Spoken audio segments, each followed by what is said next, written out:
अस्सलाम वालेकुम बेटे, मेरी आवाज आ रही है?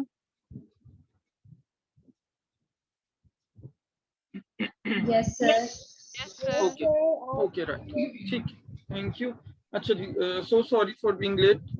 Zoom actually was not logging in, so मेरे एंड पे इशू नहीं था। मैं 12:30 से ट्राई कर रहा था। ठीक है, वो एक्चुअली डॉक्टर फलक ने कोई इसका पासवर्ड चेंज कर दिया था और मुझे वो बताना भूल गए थे। अच्छा जी, right. So without wasting any time whatsoever, हम स्टार्ट करते हैं अपना लेक्चर। सो बिस्मिल्लाहिर्रहमानिर्रहीम। लास्ट लेक्चर में हमने डिस्कस किया था वाटर को and carbohydrates.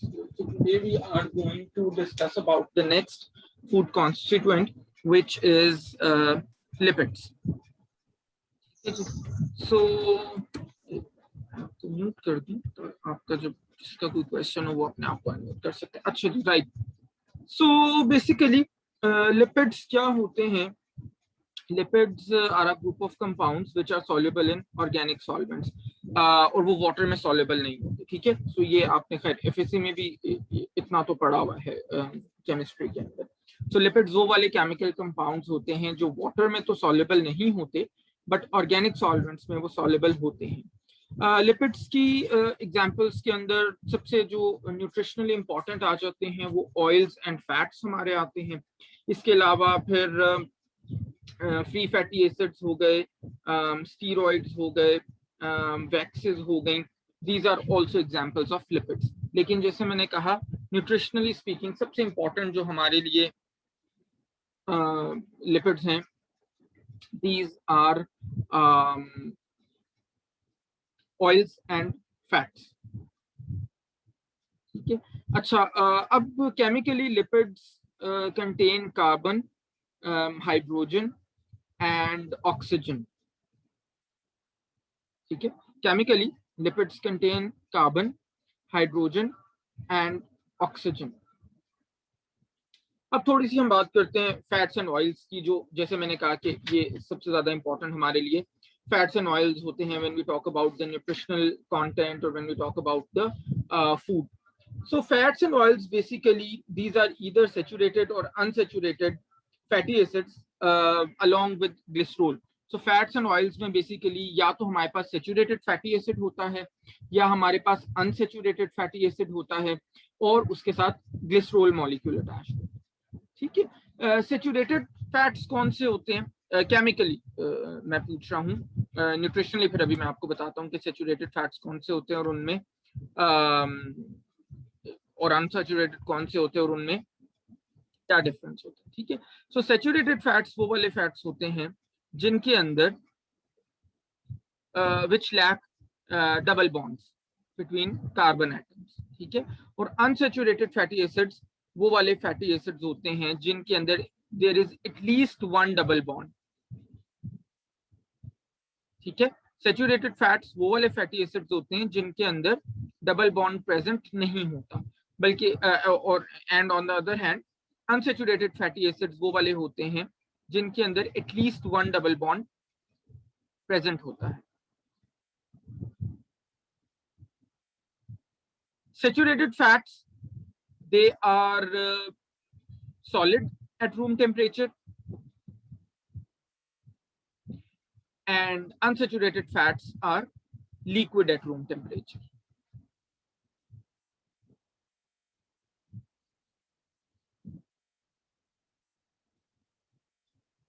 Saturated fats come from animal sources,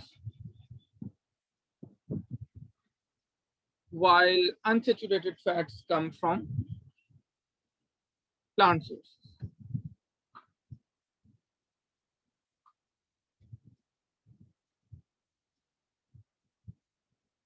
Nutritionally speaking, saturated fats are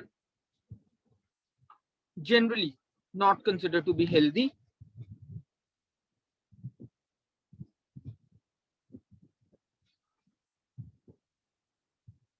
while unsaturated fats are generally considered to be healthy.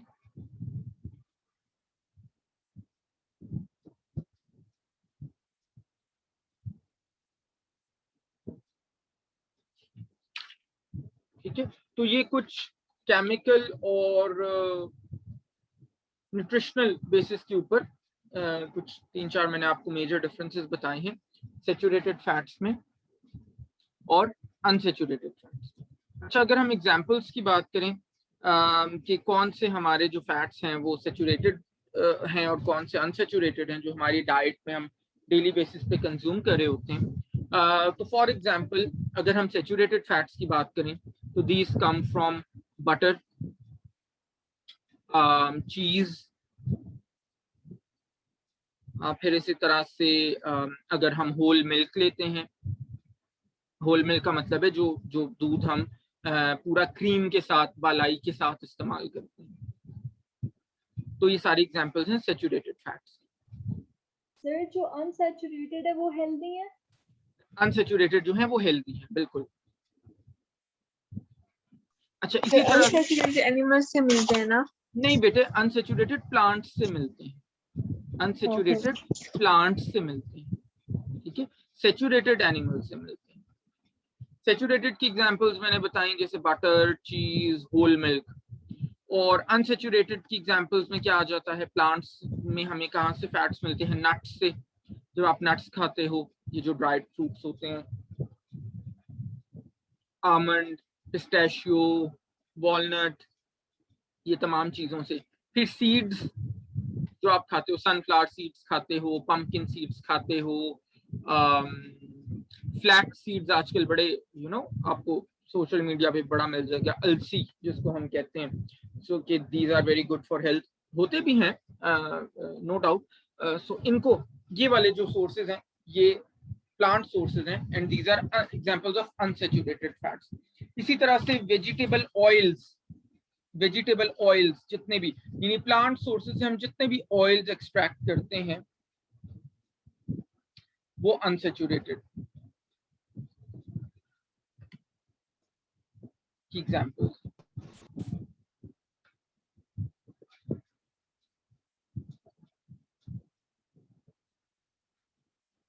अच्छा, एक बात लेकिन आपने जहन में रखनी है कि जब हम बात कर रहे हैं अनसैचुरेटेड और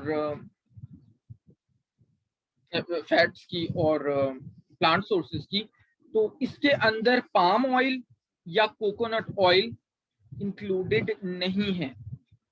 पाम ऑयल और कोकोनट ऑयल इंक्लूडेड नहीं है, क्योंकि पाम ऑयल और कोकोनट ऑयल एक्सेप्शंस हैं। ऑल्दो जाहिर है कि ये हमें प्लांट सोर्सेज से आ रहे हैं, but these are high in saturated fats, ठीक है। पाम ऑयल आपने सुना होगा ना नाम, मलेशियन पाम ऑयल का, बड़ा दुनिया में बहुत ज्यादा एक्सपोर्ट किया जाता है मलेशिया से, और कोकोनट ऑयल जो नारियल का तेल है। सो ऑल्दो ये दोनों भी प्लांट सोर्सेज हैं, लेकिन ये सैचुरेटेड की एग्जांपल है, ये जहन में रखना, ये दोनों एक्सेप्शंस हैं यू कैन से, ठीक है। और अक्सर आप, मैं पिछले दिनों मुझसे किसी ने कोई क्लिप शेयर किया हुआ था, कोई एक्टर के पता नहीं कौन कह रहा था कि जी, कह रही थी बल्कि खातून थी if I am not wrong, कि जी मैं अपनी कुकिंग के लिए I use coconut oil because it is very healthy plant source and this and that. तो remember, it's a bad option. Coconut oil is highly saturated, it is high in saturated fats, so it is not a healthy option.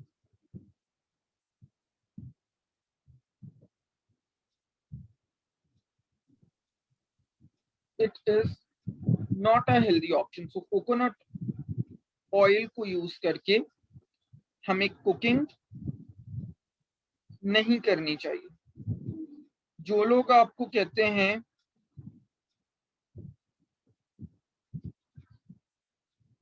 कि जी coconut oil में cooking करें, वो गलत कहते हैं, उनको नहीं idea. Coconut oil is high in saturated fats, उसमें कुकिंग नहीं करनी चाहिए। हाँ, अगर आपने उसको मसाज करना है, सर पे लगाना है, तो देन दैट्स गुड। अच्छा, बहुत अच्छा क्वेश्चन है मनाहिल का, इज ओलिव ऑयल हेल्दी? बेटे, प्लांट सोर्सेज से कोकोनट ऑयल और पाम ऑयल के अलावा जितने भी ऑयल्स हम एक्सट्रैक्ट करते हैं ना, all of these are healthy, और उनके अंदर जो बहुत ही हेल्दी ऑप्शन है दैट इज ओलिव ऑयल, ठीक है। उसकी रीजन क्या है? उसकी रीजन ये है कि ओलिव ऑयल हमारे कोलेस्ट्रॉल लेवल्स को बहुत ज्यादा मेंटेन करता है। ओलिव ऑयल हमारे कोलेस्ट्रॉल लेवल्स को मेंटेन करने में बहुत ज्यादा हेल्प करता है। सो ऐसे लोग जिनको कोई कार्डियोवास्कुलर डिजीजेस हों, यानी कि हार्ट से रिलेटेड कोई कंडीशंस हो, हार्ट से रिलेटेड कोई डिजीज हो, उनके लिए बहुत अच्छी ऑप्शन होती है अगर वो अपने फूड को ओलिव ऑयल के अंदर कुक करें।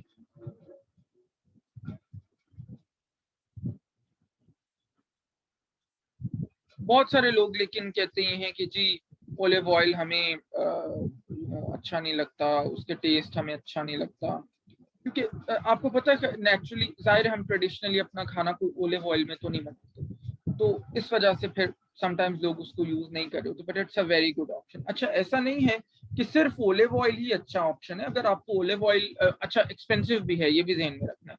सो एज अ डाइटिशियन अगर आप अपने पेशेंट्स को बता रहे हैं तो not a lot of patients will be able to afford olive oil. Olive oil expensive भी होता है, ठीक है। और आपको पता है ओलिव्स भी हमारे पास कोई बहुत कमर्शियल लेवल पे, जाहिर है ओलिव ऑयल है तो हम ओलिव से एक्सट्रैक्ट करते हैं, तो ओलिव्स भी कोई बहुत ऐसे कमर्शियली हम बहुत ज्यादा ग्रो नहीं करते। पाकिस्तानी क्लाइमेट उसको बहुत सूट नहीं करता, जस्ट लाइक जैसे मैंगोज या ऑरेंजेस या फॉर दैट मैटर जो बाकी हमारे सीरियल क्रॉप्स हैं, जो वीट वगैरह है, राइस है, जो बहुत ज्यादा ग्रो होते हैं, ओलिव्स उस तरह से उतना ज्यादा ग्रो हमारे पास नहीं होते। सर लेकिन कहा जाता है कि ऑलिव ऑयल में डीप फ्राइंग नहीं करनी चाहिए। अच्छा चलो, वो भी मैं बिल्कुल वो डिटेल भी मैं बता देता हूँ, मैं आपको एक्सप्लेन कर देता हूँ वो क्यों कहा जाता है और सही भी कहा जाता है कि नहीं क्या कहा जाता है, मैं बताता हूँ आपको वो स्टोरी। अच्छा, Manahil is asking it means olive oil is better than normal vegetable oil. बिल्कुल बेटे, you can definitely say that कि अगर जो आप डिफरेंट ब्रांड्स का घर पे ऑयल लेके आते हो उससे बहुत बेहतर है कि आप ओलिव ऑयल के अंदर कुकिंग करो। लेकिन इसके साथ में ये भी बता रहा था कि लेट से अगर कोई ओलिव ऑयल अफोर्ड नहीं कर सकता या उसको टेस्ट नहीं पसंद, तो ओलिव ऑयल के बाद आप कॉर्न ऑयल भी ले सकते हो, मकई का जो तेल होता है, फिर canola oil, that is also quite good for cooking purposes, तो इनको भी आप यूज कर सकते हो, ये भी बड़े अच्छे ऑप्शंस हैं, ठीक है। मरियम इज सर आस्किंग जी सर मस्टर्ड ऑयल जो है वो भी best option mustard oil consider भी किया आप यूज जाता कर है। सकते हो, हाँ मस्टर्ड भी यूज कर सकते हो बेटा, ठीक है। अच्छा जी, Mariam is asking why people avoid oils in diet due to risk of obesity as vegetable oils are healthy.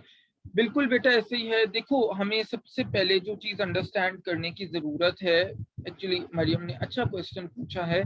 देखो, जब हम बात करते हैं ना फैट्स की, सिर्फ ऑयल्स की बात नहीं, फैट्स की, फैट्स एंड ऑयल्स जब भी हम बात करते हैं, तो समहाउ हमें पिछले 2-3 डेकेड से ये एक ऐसी टर्म बन गई है जिससे हम डरते हैं कि फैट्स, ओहो अच्छा मुझे फैट्स कंज्यूम नहीं करने, ऑयल्स, मुझे ऑयल्स कंज्यूम नहीं करने। This is a wrong approach. As dieticians, as future dieticians, always remember कि आप लोगों का जो फैट्स हैं वो एक एसेंशियल न्यूट्रिएंट है आपकी बॉडी के लिए। तो अगर आप फैट्स को अवॉइड करोगे तो आप अपनी डाइट में एक बहुत एसेंशियल न्यूट्रिएंट को निकाल रहे हो, ठीक है। इसी तरह जब हम ऑयल्स की बात करते हैं तो ऑलवेज रिमेंबर कि बेटे ऑयल्स के बगैर हमारी पाकिस्तानी कितनी कुजीन है जो ऑयल के बगैर बन सकती है, मेरा ख्याल है कोई भी टिपिकल कुजीन हमारी ऑयल के बगैर नहीं बन सकती, ठीक है। हाँ ये जरूर है कि whenever we talk about oil तो आप उसको मॉडरेशन में कंज्यूम करें, ऐसे नहीं कि आप स्पून्स भर भर के अपने खाने में ऐड कर रहे हैं। मॉडरेशन के अंदर आप उसको कंज्यूम करें और कोशिश करें कि अच्छी क्वालिटी का जो ऑयल है वो आप यूज करें, ठीक है। जो जैसे मैंने बता दिया ओलिव या कॉर्न ऑयल या जो हमारे ये कैनोला है या इस टाइप के जो, ठीक है। लेकिन ऐसा कहना कि fat is bad for health या oil is bad for health, ये थोड़ा सा अनजस्टिफाइड है, ठीक है, ये ध्यान में रखें। अच्छा सर जी, सर मैंने सुना था कि एक्ने वगैरह हो तो फिर ऑयल वगैरह तो नहीं खाते ना ज्यादा। तो मतलब ये लोग जो अनसैचुरेटेड ऑयल्स होते हैं वो हम लोग फिर खा सकते हैं? बिल्कुल ले सकते हैं ऑयली बेटे, चीजें बिल्कुल ले सकते हैं, बिल्कुल ले सकते हैं, बिल्कुल ले नहीं सकते हैं, चाहिए? हाँ, बिल्कुल ले सकते हैं। अच्छा, अभी ऊपर एक क्वेश्चन आया था ओलिव ऑयल के, इसमें कुकिंग डीप फ्राइंग नहीं करनी चाहिए। अच्छा बेटे, उसमें ये होता है कि वो मना क्यों करते हैं कि जी, जो आपने सुना हुआ है, और भी क्वेश्चन आ रहे हैं, मैं साथ साथ लेता जा रहा हूँ, ठीक है, डोंट वरी, कि जी ओलिव ऑयल में आप डीप फ्राइंग ना करें, ये आपने अक्सर सुना होगा। और इसके सुनने की जो वजह है आपके पास, वो आपको बताई नहीं जाती, और इस वजह से क्योंकि पूरी बात पता नहीं चलती तो फिर हमें आधी इन्फॉर्मेशन मिलती है, और जब आधी इन्फॉर्मेशन मिलती है तो वो बहुत ज़्यादा कोई अच्छी चीज़ नहीं होती, क्योंकि उससे हमारा कॉन्सेप्ट सही बिल्ड नहीं हो पाते। अच्छा, अब बेटे होता ये है, ये जो आपको अक्सर कहा जाता है कि जी ओलिव ऑयल के अंदर कुकिंग ना करें, ये बात कोई बहुत ज़्यादा ठीक नहीं है। ये कहा किस बेसिस के ऊपर जाता है? वो बेसिस है स्मोक पॉइंट, ठीक है। हर ऑयल का अपना एक स्मोक पॉइंट होता है। स्मोक पॉइंट एक ऐसा पॉइंट होता है जहां पे जब हम ऑयल को उस टेम्परेचर पे लेके जाते हैं तो वो ऑयल की बर्निंग स्टार्ट हो जाती है, ठीक है। और जब उस ऑयल की बर्निंग स्टार्ट होती है तो ऑब्वियसली आपको पता है कि उसका केमिकल स्ट्रक्चर जो है वो चेंज होना शुरू हो जाएगा, ठीक है, ऑब्वियसली। और उससे फिर नुकसान ये होता है कि जाहिर है अगर हम ओलिव ऑयल को रेकमेंड कर रहे हैं तो वो हम इसीलिए रेकमेंड करें कि भाई उसका केमिकल स्ट्रक्चर ऐसा है कि वो हमारी हेल्थ के लिए अच्छा है, उसके अंदर सेचुरेटेड फैट्स कम है, उसके अंदर अनसेचुरेटेड फैट्स ज्यादा है, ठीक है। तो होता बात यह है बेटे कि जो ओलिव ऑयल है उसका स्मोकिंग पॉइंट कोई 190 डिग्री सेल्सियस के करीब होता है,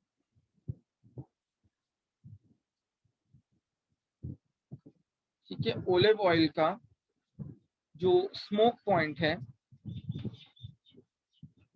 वो कोई 190 डिग्री सेल्सियस के करीब होता है, ठीक है। और घर पे जब हम घर पे कुकिंग करते हैं तो जो हमारा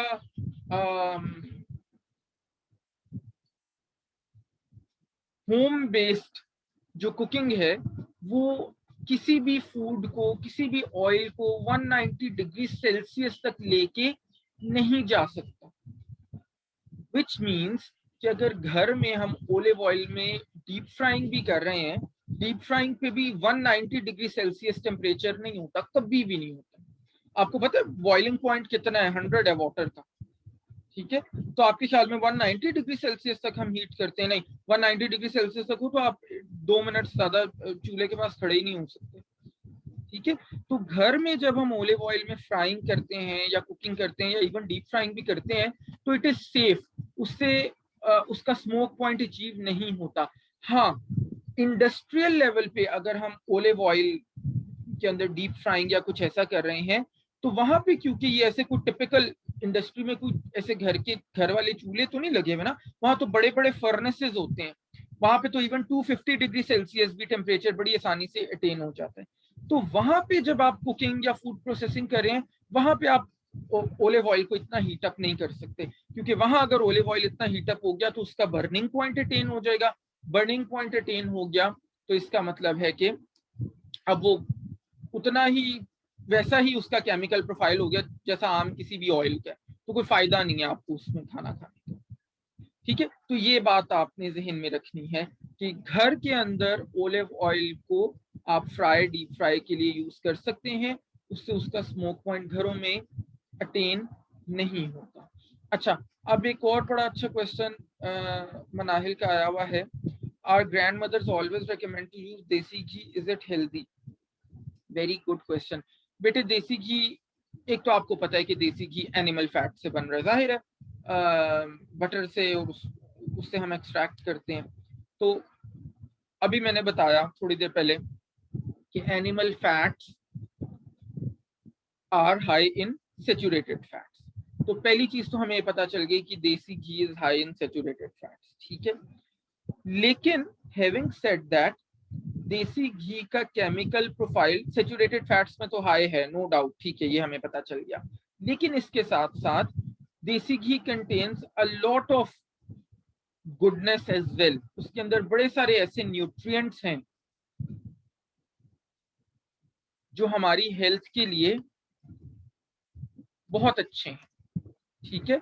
तो इसका मतलब है कि देसी घी को अगर हम मॉडरेशन में यूज करें, देसी घी को अगर हम मॉडरेशन में यूज करें तो वो हमारे लिए काफी हेल्दी हो सकता है।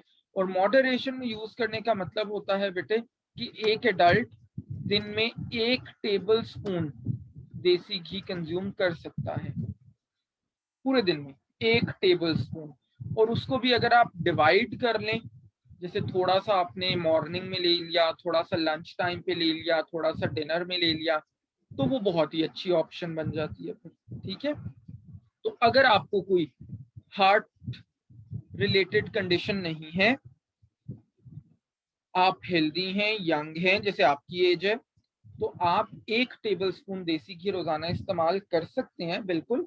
It's a healthy option. हाँ, अगर आप बहुत ज्यादा यूज करें तो फिर इट कैन बी अनहेल्दी। पराठों के बीच में भी आप भर भर के लगा रहे हैं और हर खाना आप उसमें कुकिंग कर रहे हैं, तो फिर देन दैट आप बैड ऑप्शन, ठीक है। अच्छा, दिलीप इज आस्किंग सर क्या हम एक बार यूज किया हुआ ऑयल दोबारा यूज कर सकते हैं for cooking? Again it's a very very good question बेटे। जब हम ऑयल को कंटिन्यूसली रीहीट और रीयूज करते हैं तो उसके अंदर कुछ केमिकल्स प्रोड्यूस होना शुरू हो जाते हैं, जिनमें से एक केमिकल का नाम होता है सैपोनिन, ठीक है। और भी बहुत सारे प्रोड्यूस होते हैं। तो ये केमिकल्स हमारे लिए कार्सिनोजेनिक भी हो सकते हैं, भी क्या, डेफिनेटली होते हैं। तो इसलिए रिकमेंडेड नहीं है कि आप एक ही ऑयल में बार बार रीफ्राइंग करें, ठीक है। इसी वजह से जो हम चीजें मार्केट से लेके कंज्यूम करते हैं, जिसके अंदर समोसे हो गए, पकोड़े हो गए या फ्रेंच फ्राइज हो गए, इन चीजों के अंदर एक मेजर इशू ये आता है, इटसेल्फ तो शायद ये चीजें इतनी कोई हमारे हेल्थ के लिए बुरी नहीं है, ठीक है, लेकिन मेजर इशू इनके अंदर बेटा ये आता है कि एक तो ऑयल की क्वालिटी जो वो यूज कर रहे हैं वो बहुत पुअर होती है। क्योंकि देखो, बड़ी सिंपल सी बात है कि अगर आप आजकल के जमाने में बाहर से जाके एक समोसा ले तो मे बी कितना, 15 रुपए का, 20 रुपए का, if I am not wrong, या चलो बहुत ही कहीं हाई फाई जगह का होगा तो शायद 25 रुपए का होगा। 2 समोसे आपने 40 या 50 रुपए में ले लिए। तो अब जो बेचारा बाहर रेडी लगा के आपको वो ठेले पे समोसे बेच रहा है, उसकी तो कोशिश यही होगी ना कि कम से कम उसकी कॉस्ट आए एक समोसा बनाने पे, सो दैट वो 15 या 20 रुपए या 25 रुपए का बेच रहा है तो उससे भी उसको प्रॉफिट मैक्सिमम हो, ठीक है।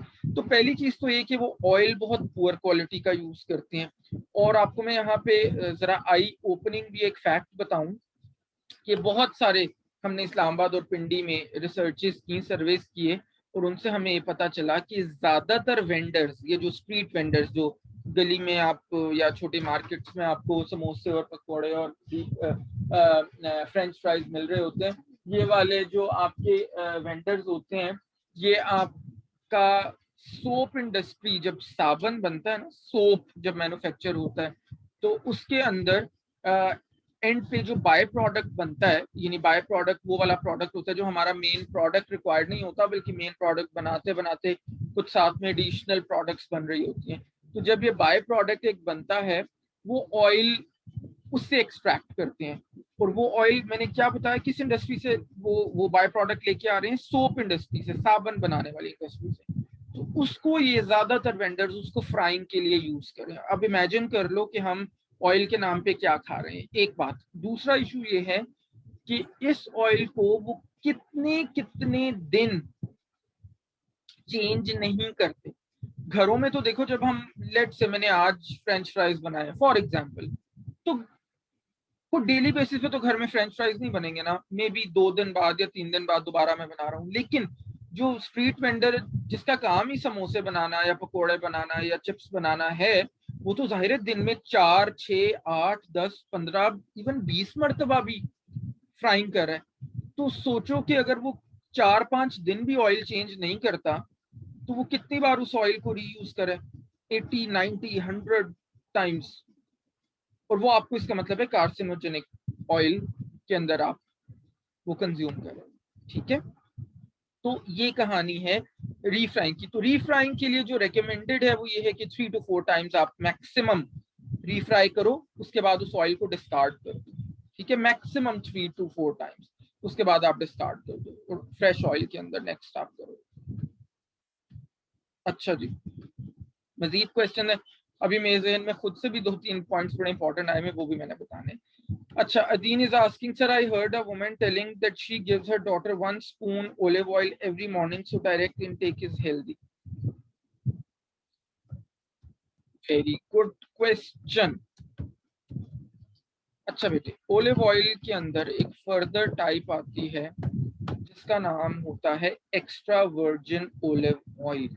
तो वो जो खातून कह रही हैं कि मैं अपनी बेटी को रोजाना 1 स्पून ओलिव ऑयल मॉर्निंग में देती हूँ, वो यकीनन देती होंगी extra virgin olive oil, which can be a good practice.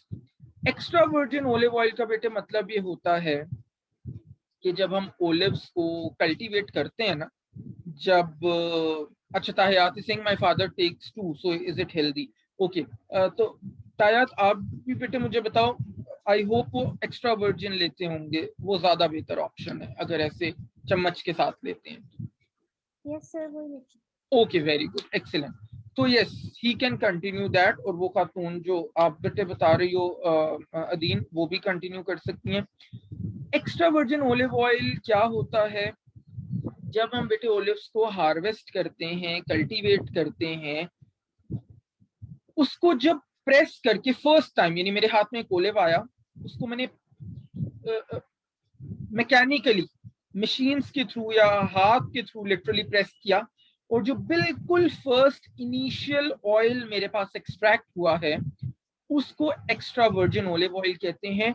वो सबसे ज्यादा सुप्रीम क्वालिटी का ओलिव ऑयल होता है, सबसे ज्यादा बेस्ट, सबसे ज्यादा प्योरेस्ट क्वालिटी का ओलिव ऑयल होता है, उसको हम एक्स्ट्रा वर्जिन ओलिव ऑयल कहते हैं। इसीलिए extra virgin olive oil regular olive oil से ज्यादा एक्सपेंसिव होता है, ठीक है। तो एक्स्ट्रा वर्जिन ओलिव ऑयल को 1 टीस्पून अगर आप दिन में चम्मच के साथ पी लेते हो, या आप अपने सैलड के ऊपर डाल लेते हो, या कोई उसकी ड्रेसिंग बना लेते हो, तो बिल्कुल कोई हर्ज नहीं है, बिल्कुल आप ले सकते हो, but be careful with the amounts, ठीक है।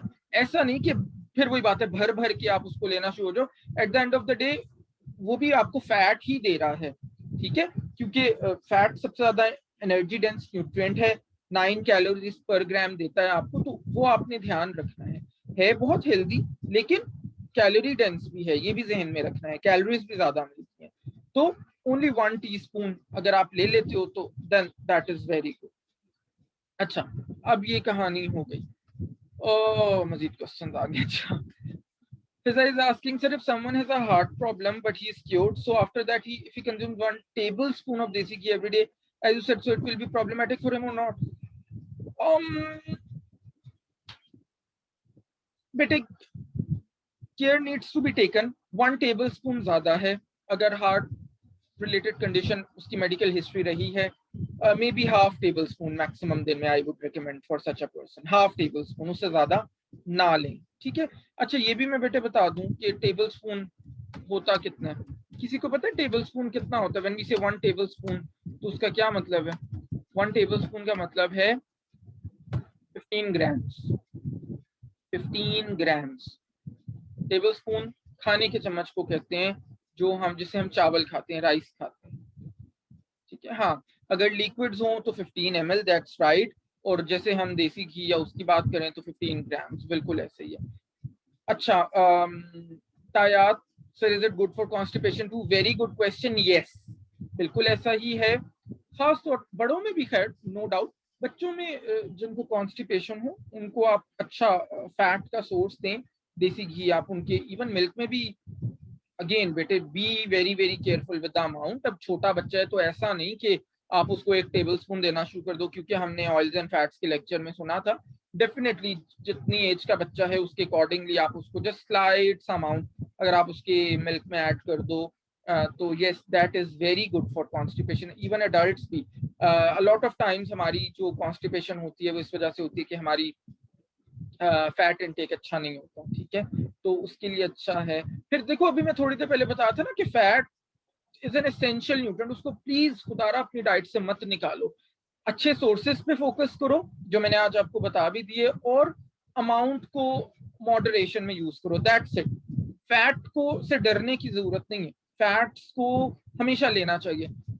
आप देखो कि फैट्स का एक बहुत इंपॉर्टेंट फंक्शन होता है, हमारी बॉडी टेम्परेचर को मेंटेन करते हैं। जिन लोगों का फैट्स बहुत कम होता है डाइट में, उनको अक्सर बहुत सर्दी लग रही होती है, उनके हाथ पैर हमेशा ठंडे रहते हैं।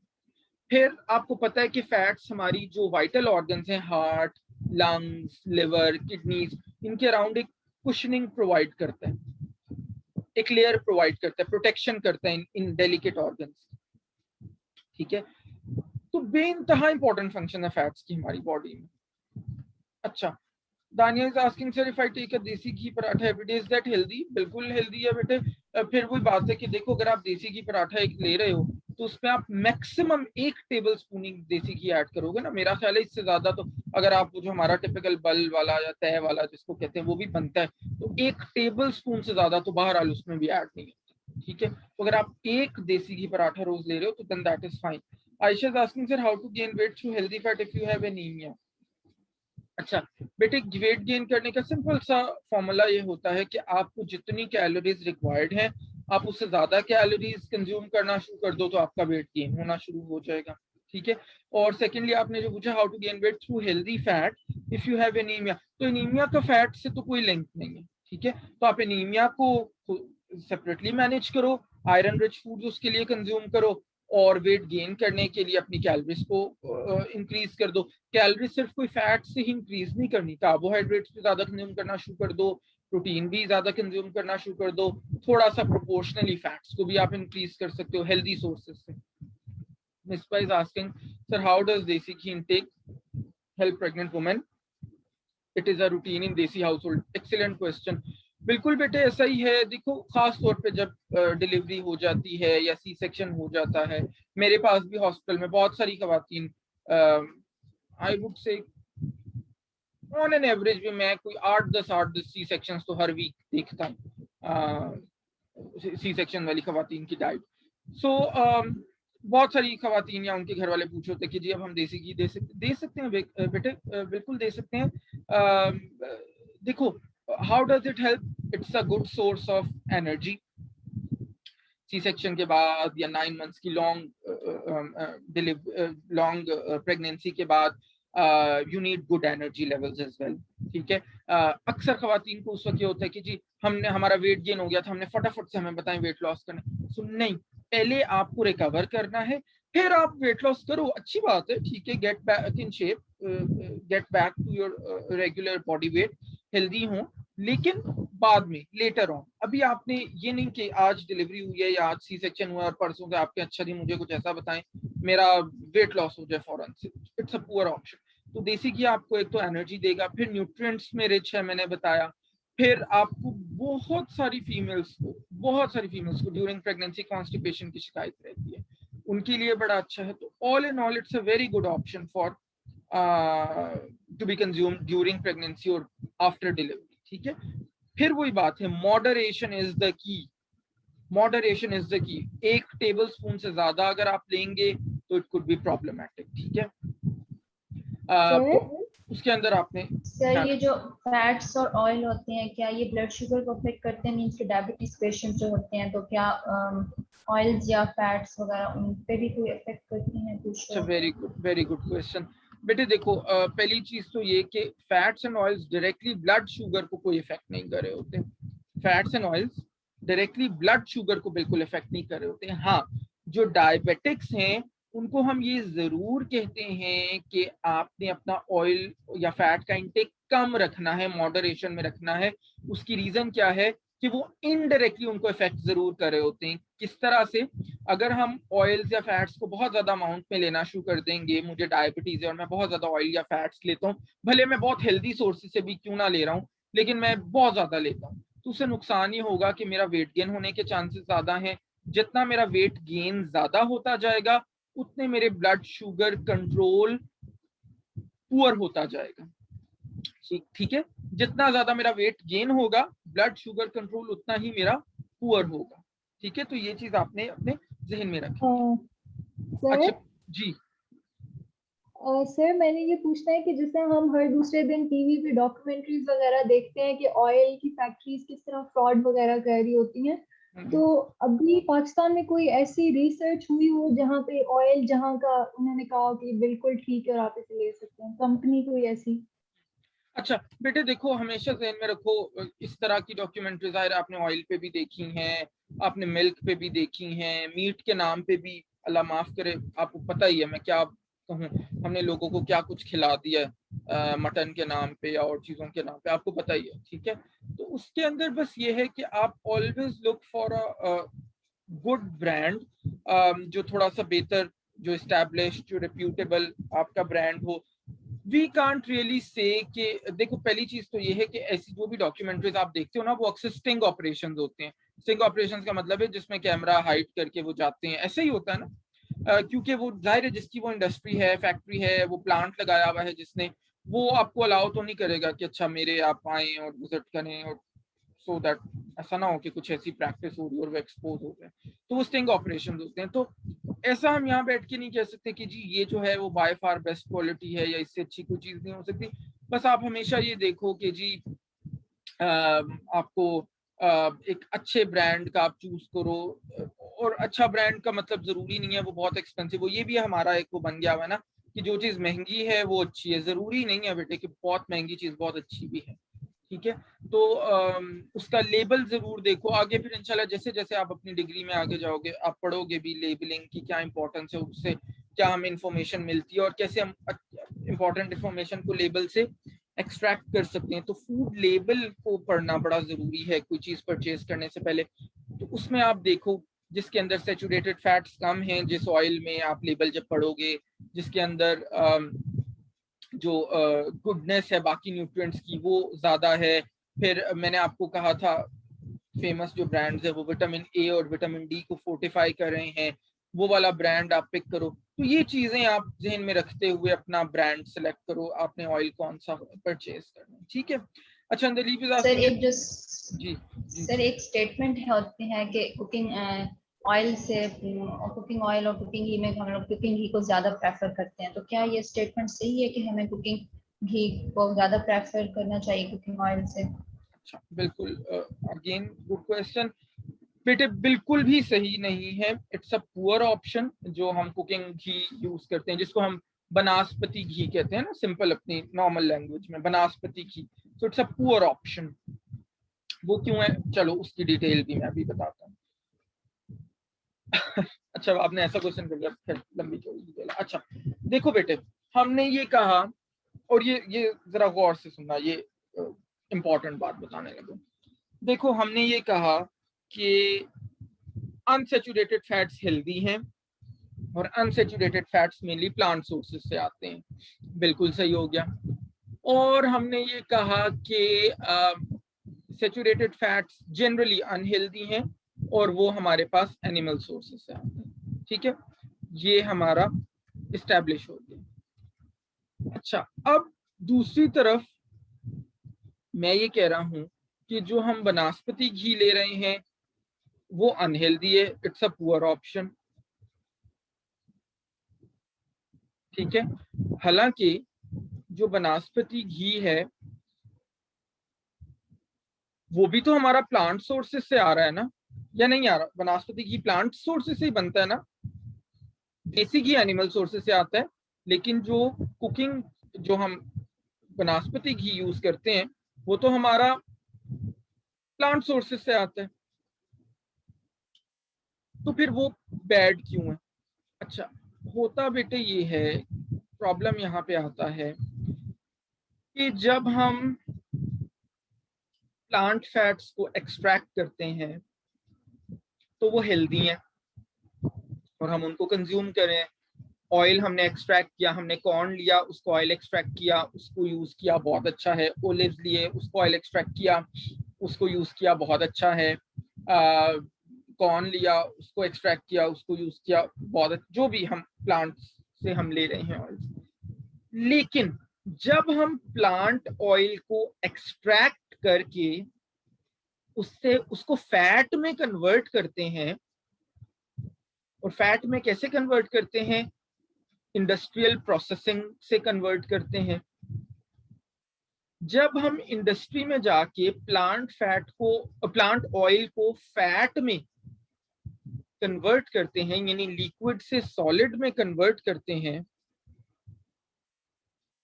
तो उसके अंदर एक प्रोसेस हम करते हैं जिसको कहते हैं हाइड्रोजनेशन। ठीक है, और ड्यूरिंग दैट प्रोसेस हमारे पास बहुत सारे ट्रांस फैट्स प्रोड्यूस होते हैं। Trans fats are the worst type of fats. Trans fats हमारी हेल्थ के लिए सबसे बुरे फैट्स हैं, सबसे अनहेल्दी फैट्स हैं।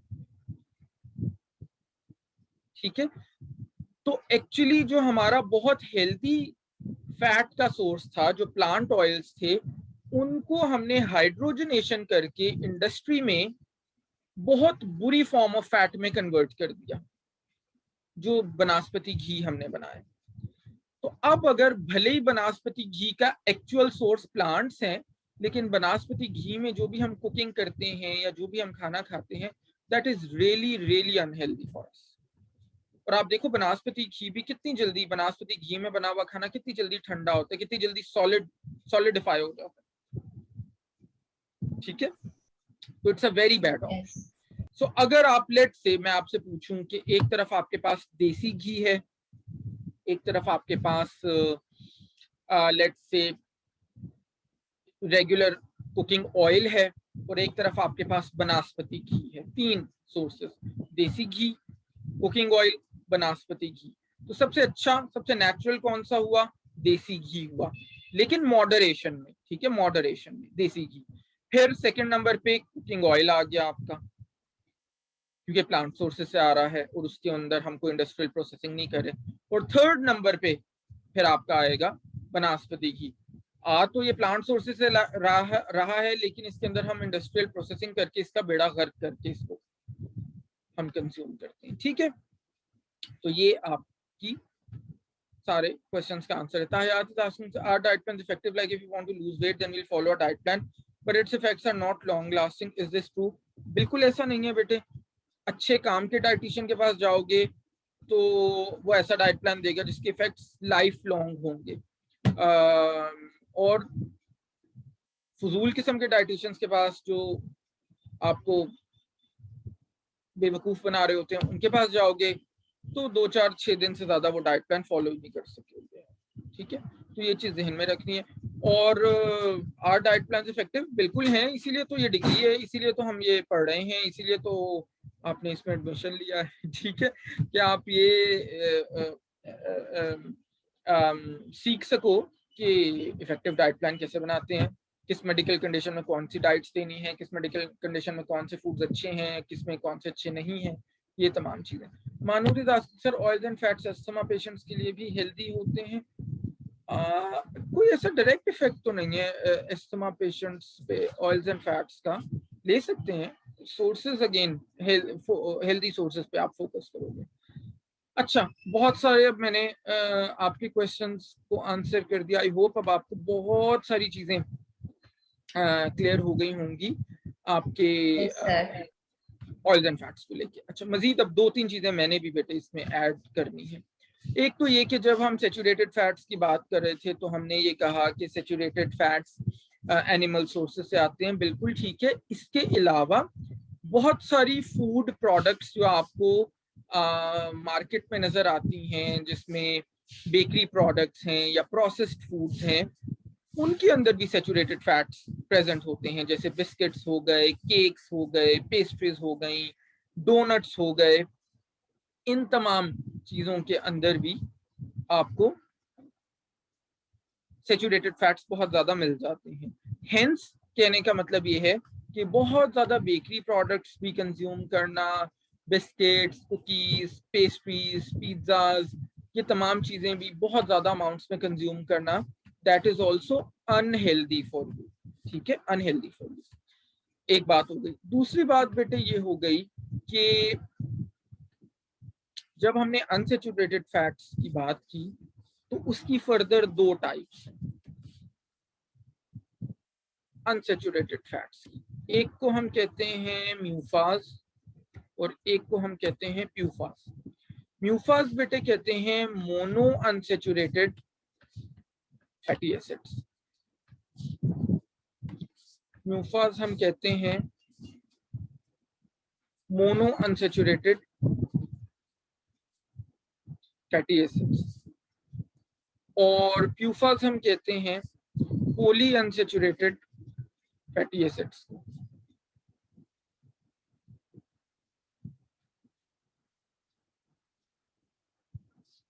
अच्छा, केमिकली क्या डिफरेंस है? केमिकली तो ये डिफरेंस है कि MUFAs are those unsaturated fatty acids which have one double bond या one unsaturated bond. Double bond unsaturated ही होता है ना, ये जाहिर आप तो इतनी मुश्किल वाली वो क्या होती थी ऑर्गेनिक केमिस्ट्री पढ़ के आए थे। So MUFAs are those unsaturated fats which have one double bond और वन अनसैचुरेटेड बॉन्ड, जाहिर है इसीलिए नाम मोनो अनसैचुरेटेड फैट्स। और दूसरा है poly PUFAs. So poly are those unsaturated fatty acids which have more than one double bond और more than one unsaturated bond.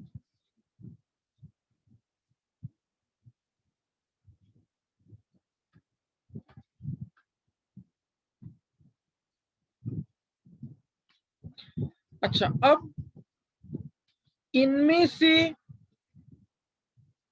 जो ज्यादा हेल्दी हैं हमारे लिए वो हैं MUFAs. MUFAs are more healthy compared to PUFAs. Mono unsaturated fats are more healthy compared to polyunsaturated fats. क्यों ऐसा मैं क्यों कह रहा हूं? ऐसा इसलिए कह रहा हूं क्योंकि म्यूफास की हेल्थ बेनिफिट्स सबसे ज्यादा होते हैं हमें जब हम उनको कंज्यूम करते हैं।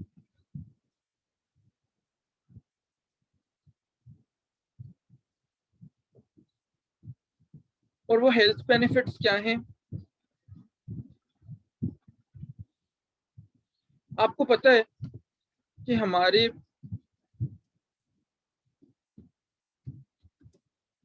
दो तरह का कोलेस्ट्रॉल होता है, एक एलडीएल और एक एचडीएल। लो डेंसिटी कोलेस्ट्रॉल और हाई डेंसिटी कोलेस्ट्रॉल।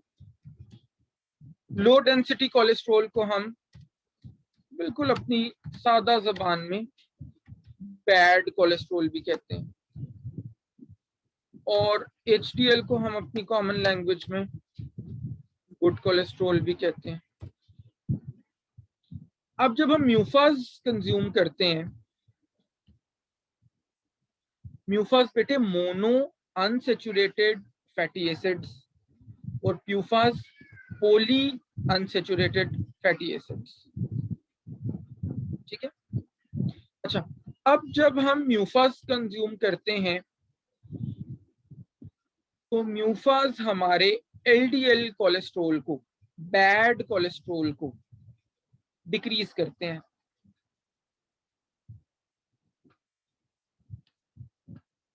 और हमारे एचडीएल को अफेक्ट नहीं करते, गुड कोलेस्ट्रॉल को अफेक्ट नहीं करते। ऑन द अदर हैंड जब हम प्यूफाज कंज्यूम करते हैं, पॉली अनसैचुरेटेड फैटी एसिड्स, तो वो हमारे एलडीएल को तो रिड्यूस करते हैं, जो हमारा बैड कोलेस्ट्रॉल है उसको तो रिड्यूस करते हैं, लेकिन बुरी बात यह है कि they can also reduce HDL. वो हमारे गुड कोलेस्ट्रॉल को भी स्लाइटली रिड्यूस कर सकते हैं। इसलिए मैंने ये कहा कि म्यूफाज ज्यादा अच्छे हैं कंपेयर टू प्यूफाज। हमें मोनो अनसैचुरेटेड फैट्स कोशिश करनी चाहिए ज्यादा लें compare to poly unsaturated fats.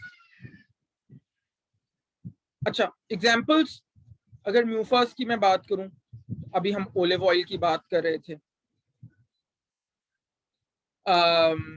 Groundnut की अगर हम एग्जाम्पल लें, जो पीनट्स होते हैं, मूंगफली होती है, फिर या पीनट्स या पीनट ऑयल जो हम कंज्यूम करते हैं, फिर इसी तरह आमंड ऑयल जो बादाम का तेल होता है, फिर डिफरेंट जो हम नट्स जितने भी कंज्यूम करते हैं, सीड्स जो हम कंज्यूम करते हैं, all these are very very good sources of monounsaturated fats, MUFAs.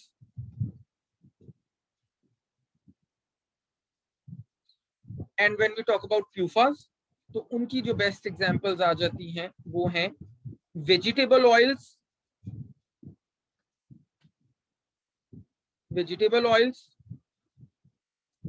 And oily fish, या जिसको हम फैटी फिश कहते हैं।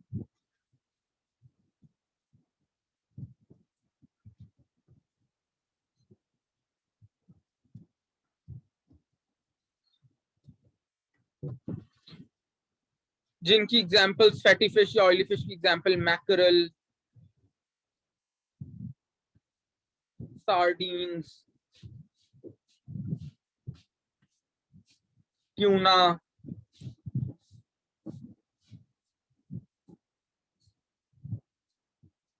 ठीक है, ये एग्जांपल्स हैं fatty fish, salmon even,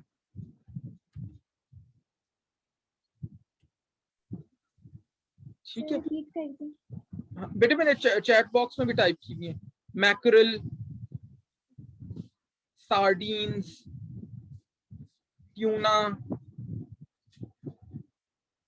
salmon, so these are all examples of fatty fish या oily fish जिसको कहते हैं,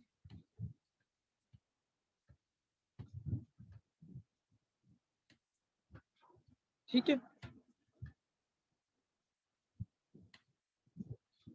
तो पता हमें ये चला कि among saturated fats,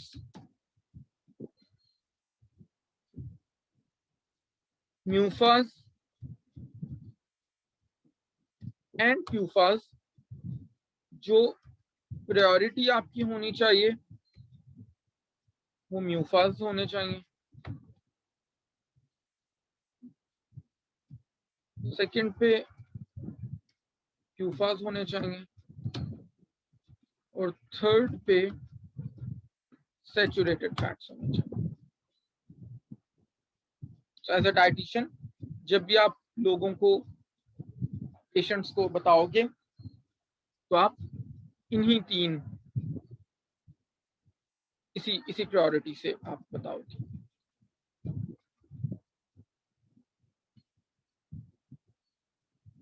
अच्छा, एक बात, दूसरी बात ये है, क्वेश्चन आ गया कोई, चैट ऑरेंज हो गई है, जस्ट अ सेकंड।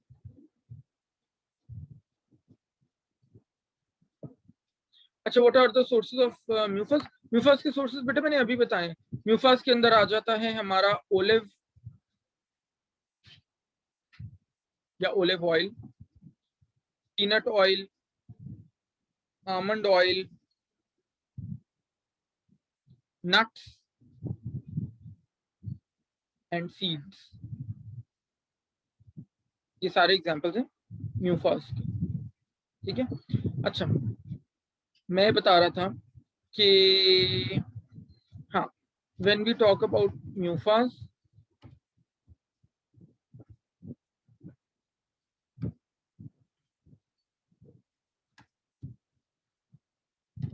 तो वो आपकी टोटल कैलोरीज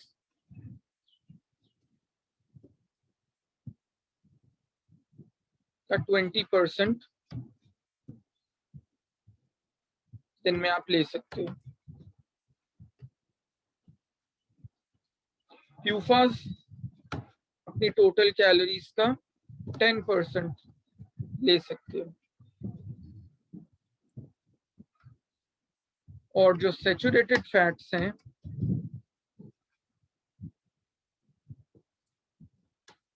वो आपकी टोटल कैलोरीज का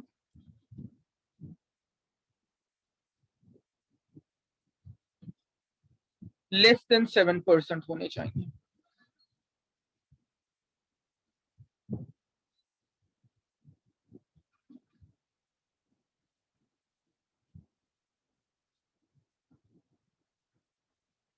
इन सिंपल वर्ड्स मैं बताने की कोशिश कर रहा हूं, एक हेल्थी अडल्ट की बहुत ही, अगर हम एवरेज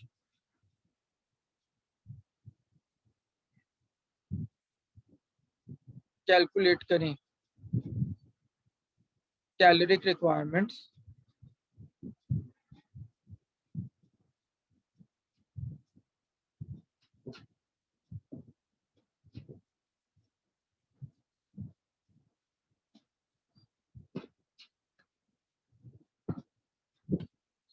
तो वो हमारे पास तकरीबन 2000 कैलोरीज आ जाती है। बिल्कुल जनरल मैं बता रहा हूँ, अगेन ऑलवेज रिमेंबर, ये जाहिर है फिर इंशाल्लाह जैसे जैसे आप आगे जाओगे आप सीखोगे, अभी तो फर्स्ट आपका बिल्कुल सेमेस्टर है। बहुत जनरली मैं बता रहा हूँ कि एक एडल्ट को ऑन एन एवरेज दिन में कितनी कैलोरीज चाहिए होती हैं, 2000 कैलोरीज चाहिए होती हैं। बार बार कह रहा हूँ, जनरली बता रहा हूँ ये बहुत ज्यादा वेरी करता है depending on a lot of factors.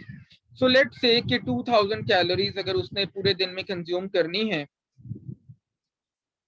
और हमने ऊपर कहा कि अपने मोनो अनसैचुरेटेड फैट्स वो 20% ऑफ टोटल कैलोरीज ले सकता है या लेना चाहिए, तो 2000 का इसका मतलब है हमने 20% कैलकुलेट करना है।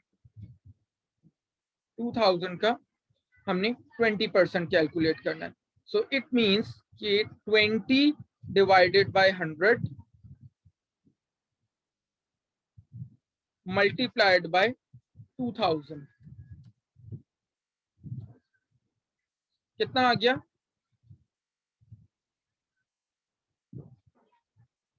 20 डिवाइडेड बाय 100 मल्टीप्लाइड बाय 2000 क्या आएगा? Very good, sir 400।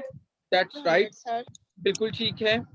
So that means कि एक ऐसा बंदा जो टोटल 2000 कैलोरीज दिन में कंज्यूम कर रहा है, उसकी 400 कैलोरीज मोनो अनसैचुरेटेड फैट से आनी चाहिए या आ सकती हैं। सेकेंडली, अगर हम प्यूफास की बात करें तो 10 divided by 100 multiplied by 2000, 10 divided by 100 multiplied by 2000, very good, that's right. So 200 calories, बिल्कुल ठीक है। सो सेम एडल्ट अगर 2000 कैलोरीज रोजाना यूज करे तो उसकी 200 calories could come from PUFAs।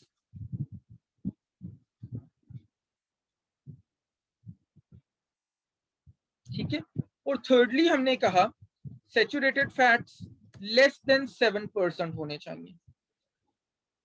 So which means अगर हम 7% कैलकुलेट करें, 7 डिवाइडेड बाय 100 मल्टीप्लाइड बाय 2000, तो इसका मतलब है, यस एब्सोल्युटली राइट बेटे, बिल्कुल ठीक है, आप लोगों ने सही कैलकुलेट कर लिया। 140 कैलोरीज उस इंडिविजुअल को, 140 से कम कैलोरीज, लेस देन 7% हमने कहा ना, 140 से कम कैलोरीज उसको सैचुरेटेड फैट से लेनी चाहिए। 140 से कम कैलोरीज उसको पूरे दिन में सैचुरेटेड फैट से लेनी चाहिए।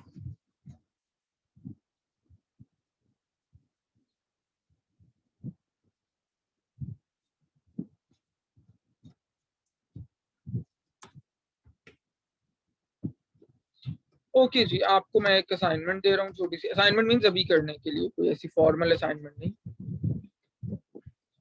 सर काइंडली आप इसको अगेन रिपीट कर देंगे, इसकी नहीं समझ आई। मुझे समझ नहीं आई, मैं बता देता हूँ बेटा। देखो मैंने आपको ये कहा ऊपर, अगर आप चैट बॉक्स में जाओ, मैंने टाइप भी सब कुछ किया हुआ है। मैंने आपको ये कहा कि हमें अपनी डाइट में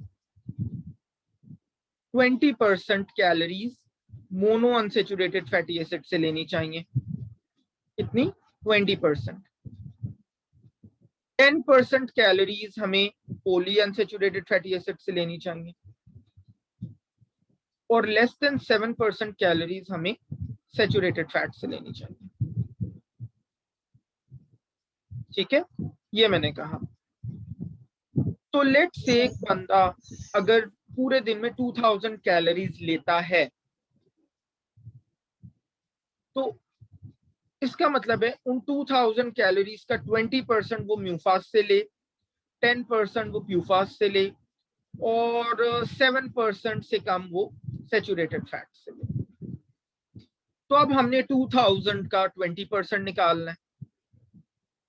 तो 2000 का 20% निकालने के लिए हमने 20 को डिवाइड किया 100 से, 20 डिवाइडेड बाय 100, तो जाहिर है हमारे पास 0.2 आ जाएगा, और इस 0.2 को हम 2000 से मल्टीप्लाई कर देंगे तो हमारे पास 400 आ जाएगा। ठीक है, यानी वो अपनी, जो बंदा 2000 कैलोरीज रोजाना ले रहा है, वो 400 कैलोरीज म्यूफास्ट से ले सकता है। अब समझ में आया बेटे? Yes sir, thank you. अच्छा, वेलकम। अच्छा जी, अब मैंने आपको छोटा सा एक टास्क दिया अभी करने के लिए। You have got 5 minutes. आप लोगों को मैंने कैलोरीज बताई हैं।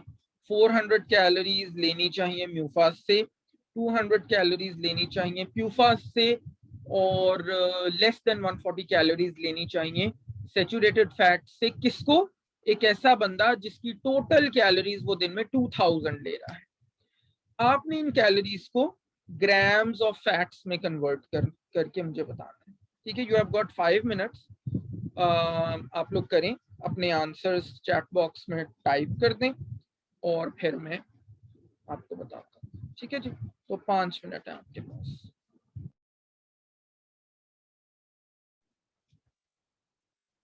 ओके जी, राइट। सो अच्छा जी, बहुत सारे लोगों के रिस्पॉन्सेज आ गए हैं। लेट मी सी।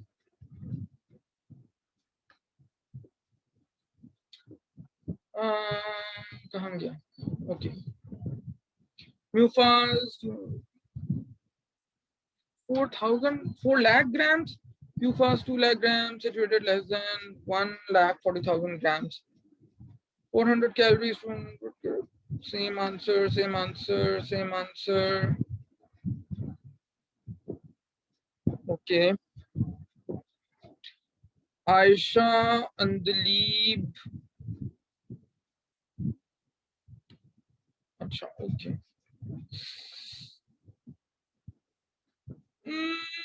बेटे क्या कर रहे हो? नहीं, गड़बड़ करती है बहुत सारे लोग। अच्छा, किसी और को भी अपना रिस्पांस शेयर करना है तो फटाफट से कर दे 1-2 मिनट के अंदर, सो दैट फिर मैं आपको बताऊं कि ठीक क्या है और गलत क्या है।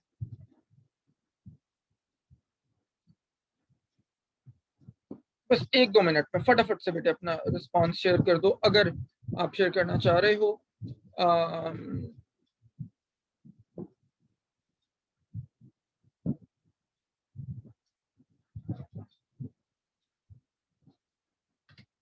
ताकि फिर मैं आपको बताऊं। अच्छा जी, आई थिंक मजीद किसी ने नहीं करना, मैं बता देता हूँ। देखिए, देखो बेटे, बहुत सारे लोगों ने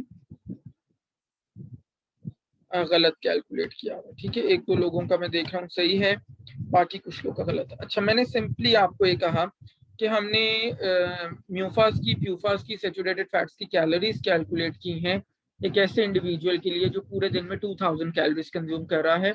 अब इन कैलोरीज को आप ग्राम्स ऑफ फैट्स में कन्वर्ट करो।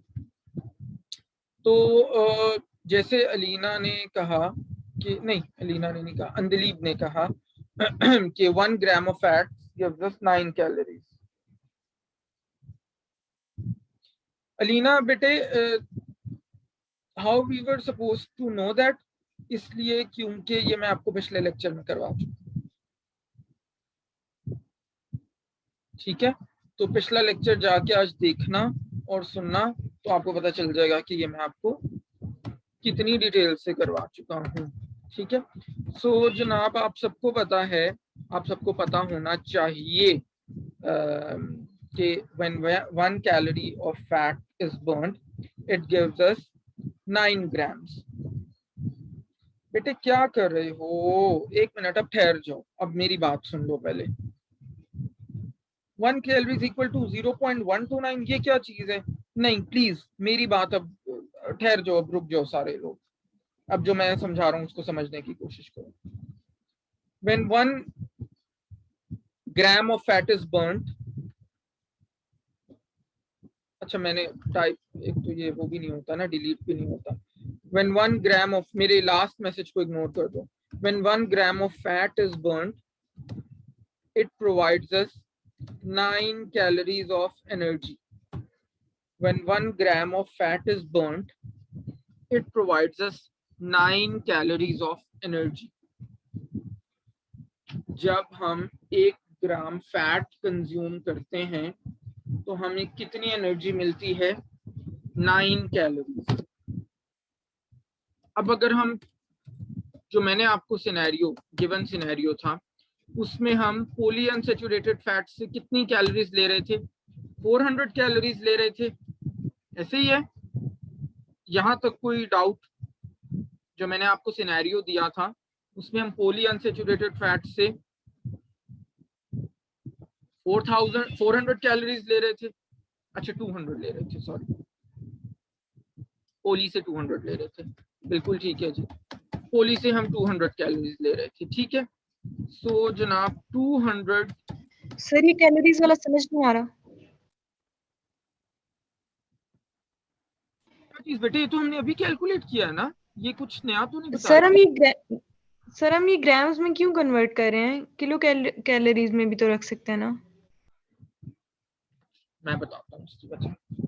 आपके पास पेशेंट आया और आपने उसको कहा कि भाई आपने म्यूफाज से लेनी है रोजाना 400 कैलोरीज, प्यूफाज से लेनी है रोजाना 200 कैलोरीज, और सैचुरेटेड फैट से लेनी है आपने रोजाना लेस देन 140 कैलोरीज।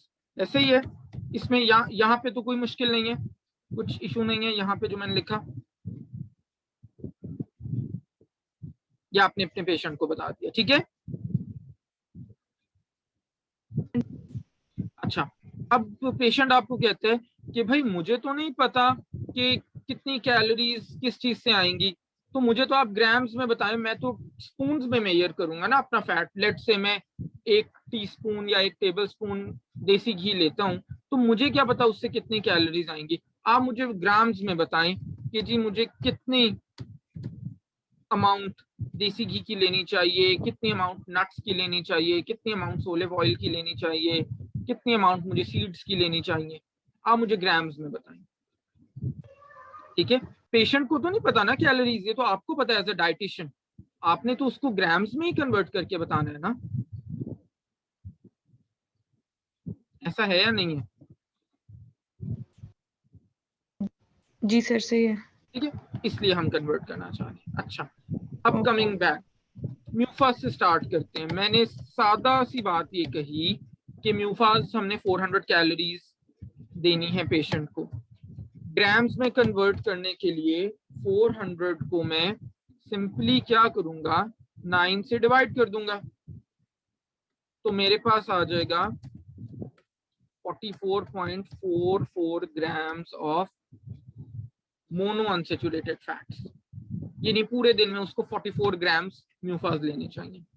इसी तरह प्यूफास के लिए मैं 200 को 9 से डिवाइड कर दूंगा, तो मेरे पास आ जाएगा 22.22 ग्राम्स ऑफ प्यूफास।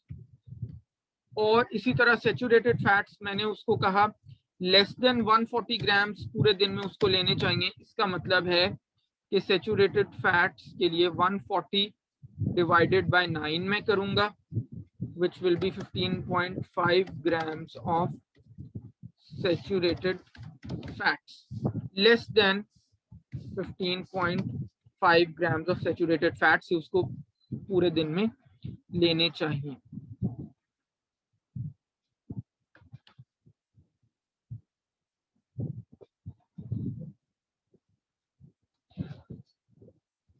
अच्छा, बहुत सारे बच्चों ने इसको पता नहीं क्या कैलकुलेट करके 4 लाख ग्राम्स या कुछ इस तरह 1,40,000 ग्राम्स बनाया हुआ है।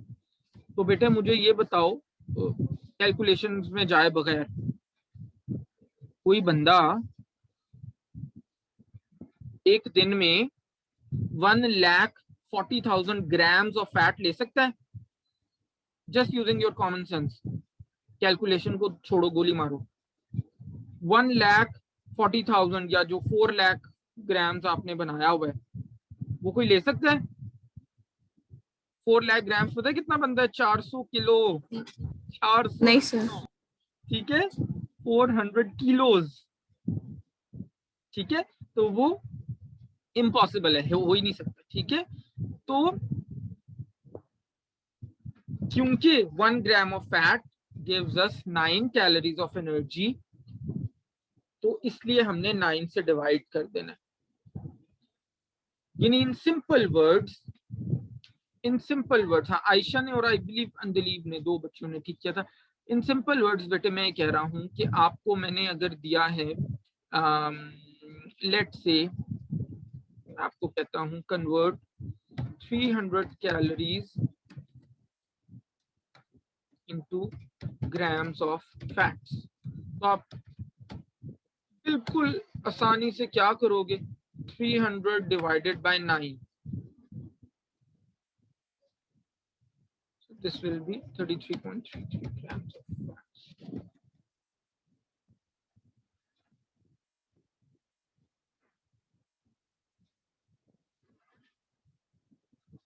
ठीक है, सिंपली आप ये करोगे बेटे। Alina is asking and Anjali, both are asking the same question. Calories and kilocalories are not same, right? मुझे बताओ, आप लोगों ने लास्ट लेक्चर नहीं लिया इसके अंदर? मैंने तो आपको बड़ा क्लियरली ये चीज बताई थी लास्ट लेक्चर में कि दोनों में क्या डिफरेंस है, सेम है, डिफरेंट है, क्या है। और फिर मैं आपको उसी डे पे रिकॉर्डिंग भी अपलोड कर देता हूँ, उसका लिंक आपको मिल जाता है मूडल पे, और रिकॉर्डिंग यूट्यूब पे होती है, तो आप किसी भी टाइम देख सकते हो, सुन सकते हो। तो क्या आप लोग लेक्चर्स फॉलो नहीं कर रहे? क्योंकि ये तो मैंने आपको बताया था लास्ट लेक्चर में भी। व्हेन इतने एन लिख के भी, एक एन लिख के भी पूछोगे तो वो बात चेंज नहीं हो जानी। रिकॉर्डिंग जाके देखो और वहां पे उसका आंसर पड़ा। कौन बताएगा मुझे इनमें क्या डिफरेंस है और मैंने क्या बताया था? What is the difference between calorie and kilo calorie? कौन बताएगा? कौन बताएगा बेटे?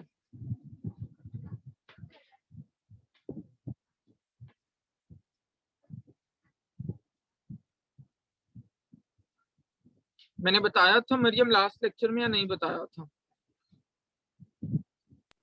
सर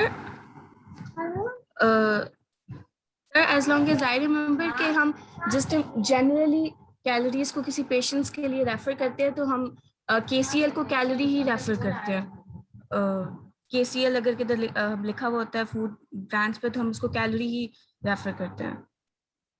मैंने ये बताया था कि एक्चुअली जो किलो कैलोरी है ना, दैट जाहिर किलो का मतलब 1000 होता है, तो because it becomes it is a very small minute figure, तो हम किलो कैलोरी को कैलोरी के इक्विवेलेंट कंसिडर करते हैं। अगर हम किलो कैलोरीज में करना शुरू करें कैलकुलेट, हाँ बिल्कुल, जैसे फिजा ने अब लिखा है कि 1 kilo calorie same as 1 calorie, तो बेटे अगर हम देखो एक्चुअली जब हम कह रहे हैं ना कि 2000 कैलोरीज या 2000 किलो कैलोरीज, तो अगर हम स्ट्रिक्ट सेंस में किलो कैलोरीज करना शुरू कर दें तो इसका मतलब है 2000 मल्टीप्लाइड बाय 1000, यानी कि ये बात हो रही है भाई ये इतनी कैलोरीज की बात हो रही है, 20 लाख कैलोरीज की। तो देखो ये कैलकुलेशन फिर बहुत ज्यादा कंफ्यूजिंग और there are so many zeros, in front of 2 के वो हम उसी में हम गड़बड़ करते हैं कि ठीक है। तो इसलिए हम कभी भी किलो कैलोरीज में एक्चुअली कैलकुलेशंस नहीं कर रहे होते, हम सिंपली किलो कैलोरी को कैलोरी ही कहते हैं, कैलोरी ही कंसिडर करते हैं, और इसी तरह से हम कैलकुलेशंस भी परफॉर्म करते हैं। ये मनी सिंह सर आपने कहा था कि सेम होता है, बिल्कुल लाइक किलो कैलोरी कैलोरी होता है, बिल्कुल ऐसे ही है बेटे, ठीक है। तो टेक्निकली अगर बात करो तो किलो कैलोरी का मतलब है कि हाँ 1000, मैं अगर कह रहा हूं कि 1 किलो कैलोरी, तो इसका टेक्निकली स्पीकिंग, बहुत टेक्निकली स्पीकिंग से मतलब है 1000 कैलोरीज। लेकिन मैंने जैसे कहा बार बार कि ये क्योंकि इतने जीरो साथ में आ जाते हैं, इतना ये माइन्यूट नंबर बन जाता है कि इसको अगर हम अपनी कैलकुलेशंस में डालना शुरू करें तो ये फिर हम बस सारा दिन ये जीरोस को ही कैलकुलेट करते रहें, ठीक है। हाँ बेटे, इसीलिए यही मैं कह रहा हूँ ना कि वो के हम फिर इसीलिए लिखते हैं कि हमें कंफ्यूजन ना हो। तो जहां पे भी के के साथ कैलोरीज लिखी हुई हैं या ऐसे कैलोरीज लिखी हुई हैं, बस वो एक ही बात है, उसमें कंफ्यूज नहीं होना, ठीक है। Got it? अच्छा जी, सो जनाब आई होप कि ये कहानी आपको अब एटलीस्ट समझ आ गई होगी कि किसी भी पेशेंट को जब आपने ये रेकमेंड करना है कि वो कितना फैट्स कंज्यूम करे और कौन सा फैट्स कंज्यूम करे, तो अब आप उसको कैसे डिटेल में चीजें गाइड कर सकते हो, ठीक है जी। वापस डिस्कशन पे आते हैं जो हम फैट्स एंड ऑयल्स की कर रहे थे। अब आपकी बुक में पेज नंबर 41 के ऊपर आपको कुछ एग्जांपल्स दी हुई हैं अनसेचुरेटेड फैटी एसिड्स की और सेचुरेटेड फैटी एसिड्स की। तो सेचुरेटेड में अब बेटे वो आपको क्या बता रहे हैं, वो आपको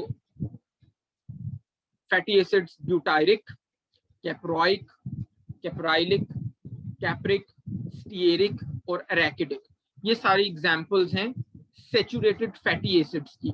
और इनके सोर्स क्या क्या हैं अभी हमने थोड़ी देर पहले डिस्कस भी किया। मैंने आपको बताया सेचुरेटेड फैट्स कहाँ कहाँ से आता है, बटर से आता है मैंने बताया, कोकोनट से आता है बताया, पाम ऑयल से आता है ये भी बताया, ठीक है। फिर एनिमल फैट से आता है मैंने बताया, फिर वेजिटेबल फैट से, जब वेजिटेबल ऑयल को हम फैट में कन्वर्ट कर देते हैं तो उससे मैंने बताया आता है। फिर अनसेचुरेटेड फैटी एसिड्स की एग्जांपल्स दी हुई हैं पामेटिक, ओलिक, लिनोलीक और एराकिडोनिक एसिड, ठीक है। तो ये जनाब हमारे पास आता है पाम ऑयल से, फिर ओलिव ऑयल से, फिर लिन सीड से। लिन सीड होता है ये जो हम तिल का तेल नहीं कहते, इसको हम लिन सीड कहते हैं,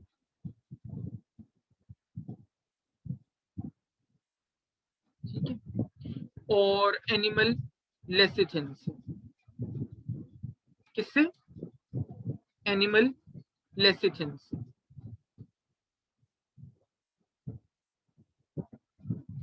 ठीक है। तो ये डिफरेंट सेचुरेटेड फैटी एसिड्स की एग्जाम्पल्स हैं और उनके सोर्सेज। ये आपको एग्जाम्पल्स भी पता होनी चाहिए और ये आपको सोर्सेज भी डिफरेंट, वो खैर मैंने पहले भी बता दिया। फॉर्मूलाज आपको, ये केमिकल स्ट्रक्चर्स करने की जरूरत नहीं है, हाँ फॉर्मूलाज आपको जरूर पता होने चाहिए जो आपकी बुक में दिए हुए हैं। ब्यूटायरिक का दिया हुआ है, caproic, caprylic, capric, stearic, arachidic, palmitic, oleic, linoleic, arachidonic, ये फॉर्मूला आपको दिए हुए हैं। ये फॉर्मूलाज पता होने चाहिए। नीचे जो केमिकल स्ट्रक्चर्स हैं उनको करने की जरूरत नहीं है, जाहिर है हम कोई इनकी केमिस्ट्री के अंदर कोई इंटरेस्टेड नहीं है ज्यादा कि जी ये क्या हो रहा है और कैसे हो रहा है। अच्छा जी, फिर जनाब इसके आगे पेज नंबर 41 बेटे मैंने बता दी, इसके आगे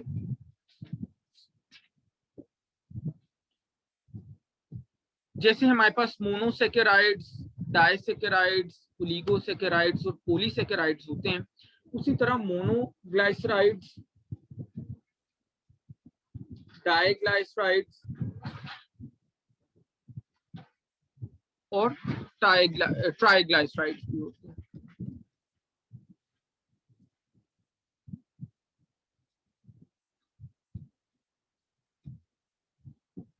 ठीक है। Monoglycerides are formed when one molecule of a fatty acid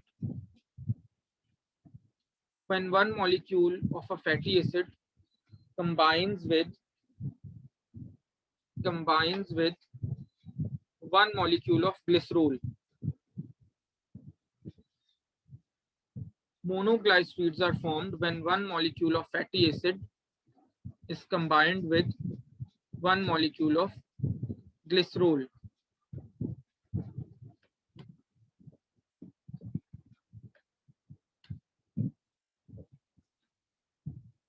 Diglycerides are formed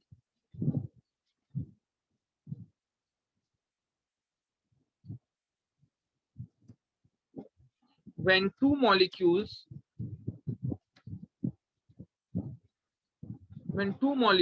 of fatty acids and one molecule of glycerol is combined.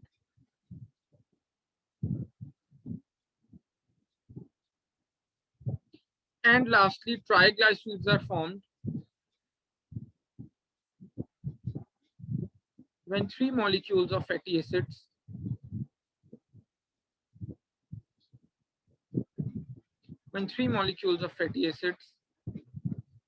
are combined with one molecule of glycerol.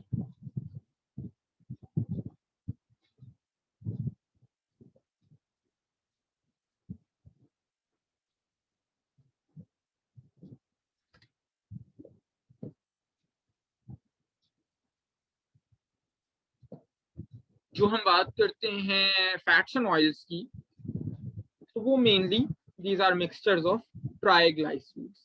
ठीक है, ये ज़हन में रखें।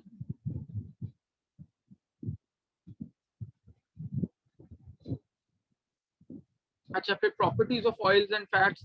पहली प्रॉपर्टी तो मैंने आपको ऑलरेडी बता चुका हूं कि oils are liquid at room temperature while fats are solid at room temperature.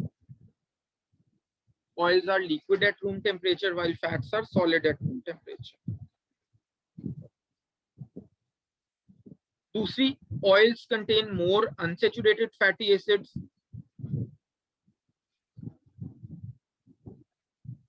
while fats contain more saturated fatty acids.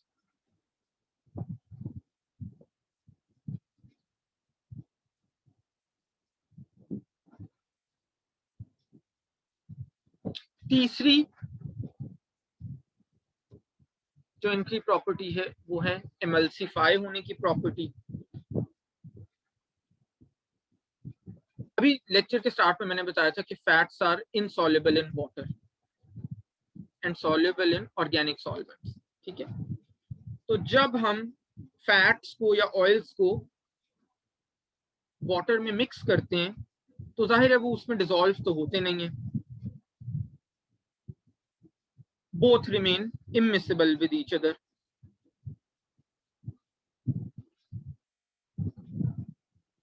Initially, और फिर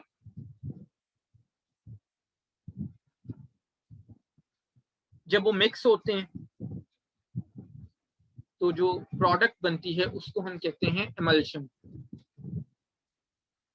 ये मैंने वाटर के उसमें भी आपको एमल्शन पढ़ाई थी। एमल्शंस दो टाइप्स की होती हैं, oil in water and water in oil.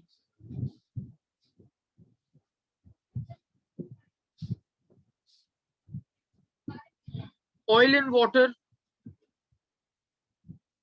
जैसे कि मिल्क, होल मिल्क हो गया, यानी जिसके अंदर क्रीम भी है ना, फैट है पूरा, तो that is an example of oil in water emulsion, whole milk.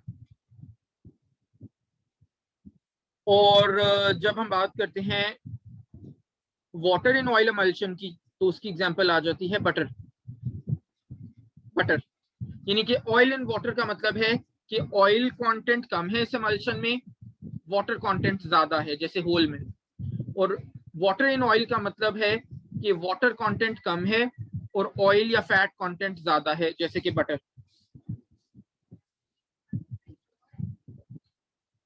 अच्छा जी, नेक्स्ट जो इनकी प्रॉपर्टी है ऑयल्स एंड फैट्स की, that is soap formation. Fats and oils when react with the bases or alkalis, they form soaps.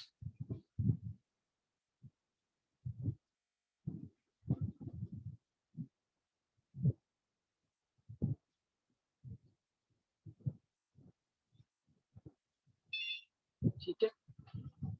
और जी saponification, last जो इनकी property है that is smoke point. ये भी ऑलरेडी मैं आपको बता चुका हूँ कि जब हम ऑयल्स और फैट्स को हीट करते हैं तो they are burned and they attain their smoke point.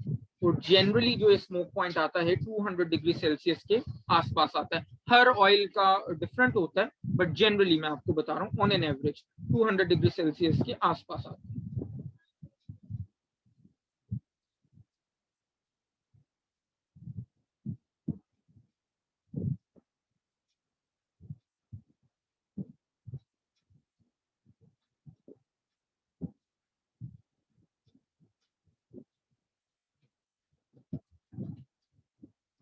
जो जनरल स्मोक पॉइंट है वो 200 डिग्री सेल्सियस के आसपास.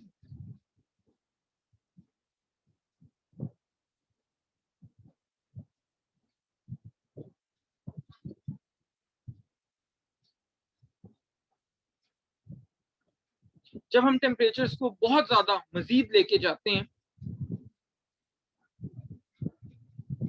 तो जो लिपिड्स होते हैं बीच में, दे आर लिटरली इग्नाइटेड, यानी कि वो लिटरल सेंस में जलना शुरू हो जाते हैं, डीकम्पोज होना शुरू हो जाते हैं.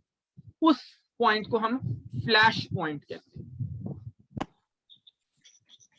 जब हम टेम्परेचर्स को बहुत ज्यादा हाई लेके जाते हैं तो हमारे जो लिपिड्स हैं वो डीकम्पोज होना शुरू हो जाते हैं, लिटरली दे आर इग्नाइटेड. उसको हम फ्लैश पॉइंट कहते हैं.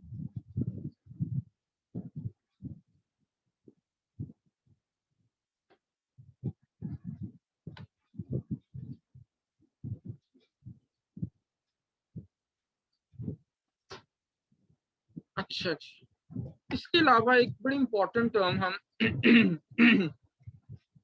फैट्स एंड ऑयल्स के हवाले से यूज करते हैं, उसको हम कहते हैं रेंसिडिटी. क्या कहते हैं? रेंसिडिटी. जब हम ऑयल्स या फैट्स को स्टोर करते हैं for a longer period of time तो उनकी जो ऑर्डर है, यानी कि जिसको हम स्मेल कहते हैं, वो चेंज होना शुरू हो जाती है और हम कहते हैं कि ये स्पॉइल हो गए हैं, खराब हो गए हैं. इस प्रोसेस को हम कहते हैं रेंसिडिटी. क्या कहते हैं? रेंसिडिटी. यानी when oils and fats are spoiled, they start giving a bad smell or odor, which is known as rancidity. अभी rancidity होती क्यों है generally? That occurs due to oxidative changes.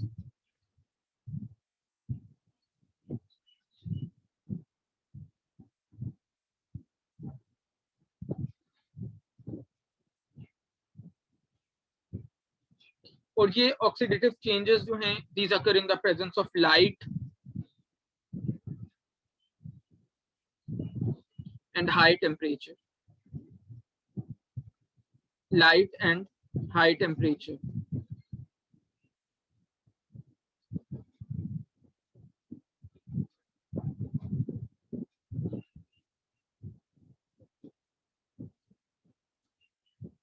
और इस रिएक्शन को, रेंसिडिटी को इनिशिएट ऑक्सीजन करती है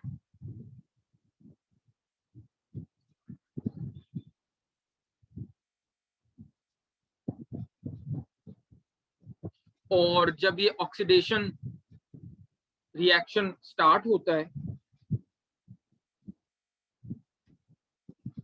तो बहुत सारे FFAs प्रोड्यूस होते हैं, free fatty acids.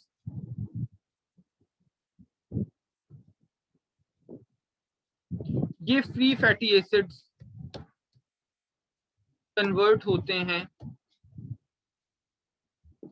Into peroxides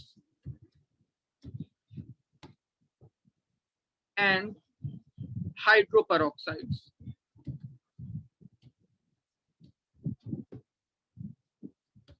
which are eventually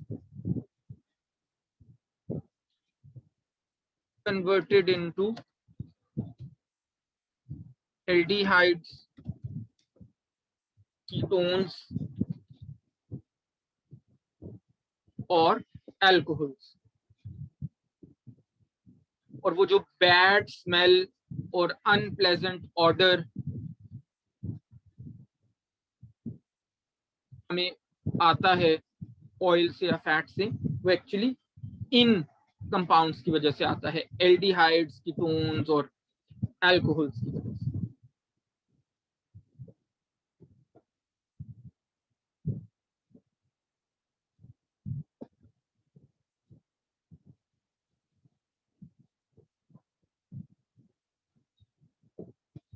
इसको हम कहते हैं ऑक्सीडेटिव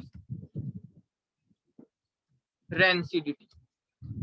क्यों? क्योंकि this was occurring due to presence of oxygen. Second एक और तरह की भी रैंसिडिटी होती है, इसको हम कहते हैं हाइड्रोलिटिक रैंसिडिटी।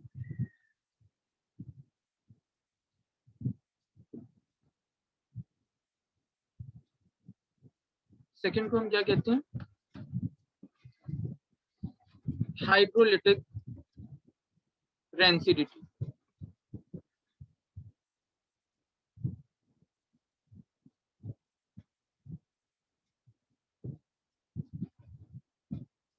और ये किस वजह से होती है?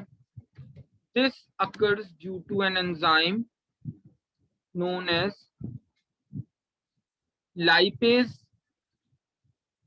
hydrolase. This type of rancidity occurs due to an enzyme known as lipase hydrolase. ये एंजाइम करता क्या है? It actually breaks down the bond between fatty acid and glycerol. ये जो एंजाइम है lipase hydrolase,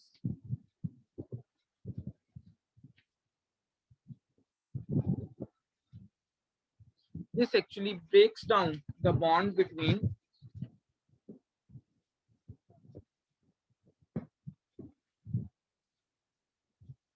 fatty acid and glycerol. और इस bond को कहते हैं ईस्टर बॉन्ड। इस बॉन्ड का नाम ईस्टर बॉन्ड होता है। और इस ईस्टर बॉन्ड को ब्रेक डाउन करने के लिए वाटर का प्रेजेंट होना जरूरी होता है।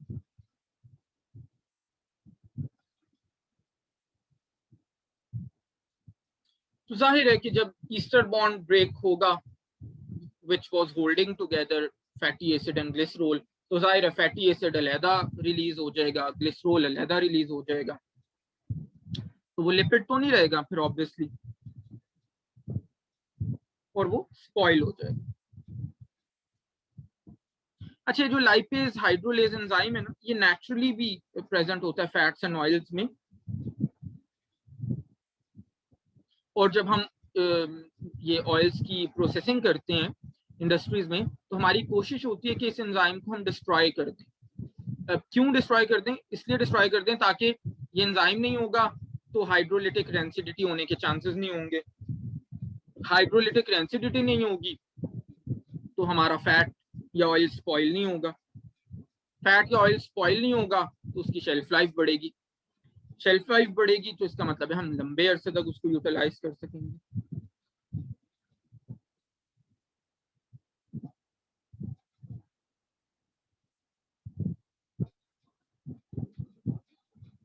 और जैसे बाकी ज्यादातर एंजाइम्स हीट सेंसिटिव होते हैं, उसी तरह ये लाइपेज हाइड्रोलेज भी हीट सेंसिटिव है, तो it can be destroyed by heating industries में।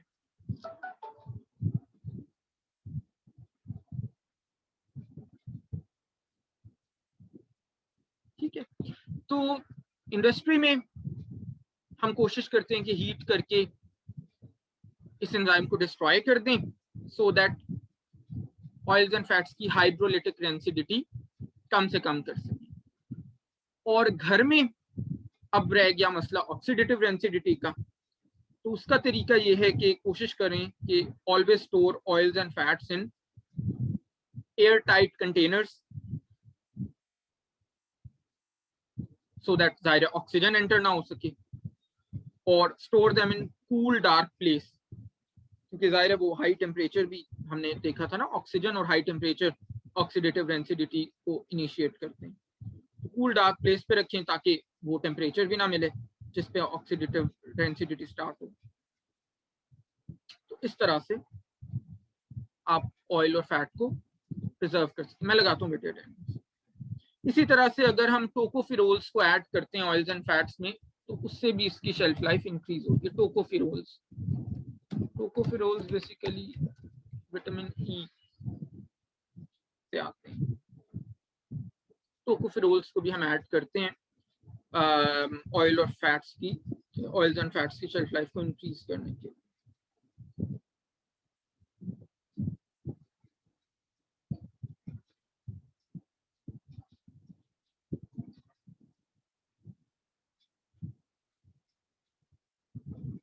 अच्छा जी, न्यूट्रिशनल सिग्निफिकेंस क्या है ऑयल्स एंड फैट्स की, मैं आपको खैर बता भी चुका हूँ। If you want to quickly note down few points आप कर सकते हैं। नंबर 1 मैंने बता दिया कि मोस्ट एनर्जी डेंस सोर्स है, यानी कि कार्ब्स और प्रोटीन से ज्यादा एनर्जी हमें देता है। When 1 gram of fat is burnt, it gives us 9 calories of energy.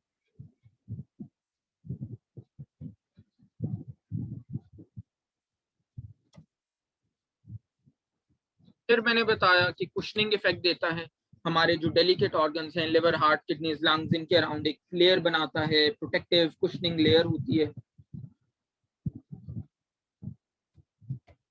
फिर थर्ड मैंने बताया कि it helps maintain our normal body temperature.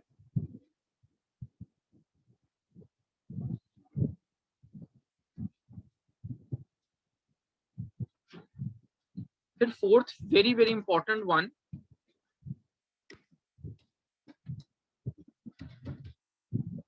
oils and fats are a source of fat soluble vitamins. Fat soluble vitamins कौन कौन से होते हैं जनाब? Vitamin A, D, sir A, D, E K, and के, बिल्कुल ऐसे ही है। और इनको ह्यूमन बॉडी सिंथेसाइज कर नहीं सकती, और ये हमें फैट्स एंड ऑयल से ही लेना पड़ते हैं। ठीक है, तो बेइंतहा इंपॉर्टेंट फंक्शंस है फैट्स की, हमारी ऑयल्स एंड फैट्स की हमारी बॉडी। तो जो आज का टेक होम मैसेज है वो ये होना चाहिए कि फैट्स, जैसे हमें मीडिया में या सोशल मीडिया में या टेलीविजन पे जो हमें डराया जाता है कि फैट्स नहीं, मैं तो डाइटिंग पे हूँ सो कॉल्ड, मैं फैट्स कंज्यूम नहीं करता या नहीं करती, मैं तो all the time fat free खाता हूँ या खाती हूँ, मैं तो all the time skimmed milk लेती हूँ। So this is absolutely rubbish. पता हमें आज के लेक्चर के बाद ये चला कि fats and oils are very very important for us and we should definitely consume these on daily basis. हाँ, उसकी अमाउंट्स और वो क्वालिटी और सोर्स, वो ज़ाहिर चीज़ें हमने सारी डिस्कस की कि इम्पोर्टेंट है। अच्छा, फिर आपकी बुक में फैट कंटेंट दिए हुए हैं कुछ फूड्स के, तो ये आपको पता होने चाहिए which foods are good sources of fats, which are not so good sources of fats। हमने खैर apparently डिस्कस भी ऑब्वियसली कर लिए हैं, जैसे ghee is definitely very high in fat content, ये 99.5 grams of fats per 100 grams फिर इसी तरह से butter is high in fat, फिर इसी तरह से soybean oil is high in fat content, फिर पीनट्स और आमंड्स, ये जो नट्स होते हैं these are high in fat, ठीक है। और जो पुअर सोर्सेज हैं फैट्स के, जिनमें तकरीबन नेग्लिजिबल या बिल्कुल ना होने के बराबर होती है, जैसे हमारी ये वेजिटेबल्स हो गई, carrots and cauliflower and corn, cornflakes, या सीरियल्स हमारे जो हो गए, राइस हो गया, या वीट फ्लावर से भी बिल्कुल नेग्लिजिबल सी फैट आती है, बहुत कम अमाउंट्स में फैट आती है। तो ये तमाम वो एप्पल हो गए, बनानास हो गए, फ्रूट से भी मैंने आपको बताया था हमें फैट नहीं आता। एक एक्सेप्शन है फ्रूट में, मैंने आपको कहा था एवोकाडोस, उनसे हमें फैट आता है, बट वो भी हेल्दी सोर्सेज आते हैं हमें फैट्स के, ठीक है। और एवोकाडो हम खैर कोई पाकिस्तान में तो ऐसे कोई डेली बेसिस पे तो कंज्यूम कर नहीं रहे होते, ठीक है। तो दीज आर ऑल, ये आपको सोर्सेस भी पता होने चाहिए, ठीक है जी। So that's it. इंशाल्लाह हम नेक्स्ट लेक्चर में प्रोटीन्स डिस्कस करेंगे।